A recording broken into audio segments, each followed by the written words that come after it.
ঝোপ্পা মুজওয়ালা চিলা big সাইজের একটা জোড়া মাত্র 1000 টাকা। পাকা চুইটাল নরমাদি দুইটাই গলা কষা, অনেক সুন্দর কিন্তু পেয়ারটা মাশাআল্লাহ। দেখেন মাদি কবুতরটা 6টা রেস করা আছে। এই যে নরের পায়ে যে ট্যাগ লাগানো অফিশিয়ালি 6টা রেস করা আছে। 6032 জি, একবারে পায়ের টেক নাম্বার হচ্ছে মিলে, তারপর ইনশাআল্লাহ সিলমারা 15 কিলোমিটার। 15 কিলোমিটার। এই যে দর্শক এমপিসি ক্লাবের জি 15 কিলোমিটার টস করা গোপন টেক এখনো খোলা হয় নাই। রিকোয়েস্ট। আচ্ছা দর্শক, বাবরা একটা পেয়ার ছাড়া ছাড়ি লাইনের একটা কবুতর, যারা নেবেন একদম জি ভাইজান, টকটকা লাল গিয়ারের জি ভাই, সুন্দরী বাচ্চা নিয়ে দৌড় দিলাম।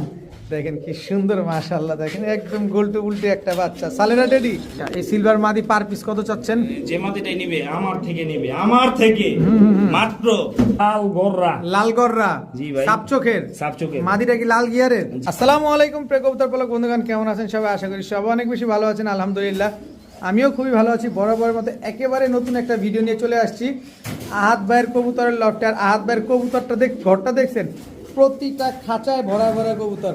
একদিকে কবুতর বিক্রি করে, একদিকে ডেলিভারি করে, একদিকে নতুন কবুতর চলে আসে। দেখেন মাশাআল্লাহ। আবার আহাদ ভাই কিন্তু পাশাপাশি এই যে কোয়েল পাখিও পালা শুরু করছে শুধুমাত্র ডিম খাওয়ার জন্য। তা আপনিও আপনার ফার্মে চাইলে এরকম কোয়েল পাখি সেট করতে পারেন। দেখেন কি সুন্দর, এখানে সব সিঙ্গেল কবুতর আছে, এদিকে সিঙ্গেল আছে, এদিকে আছে হচ্ছে সিলভারের একটা সেট আপ। আর এই পাশে এই যে দেখেন বেশ কিছু কবুতর ডিম নিয়ে বাচ্চা নিয়ে বসা আছে। আর এদিকে দেখেন মাশাআল্লাহ পাকিস্তানি টেডি আছে, রেস করা রেসারও পাবেন আজকে।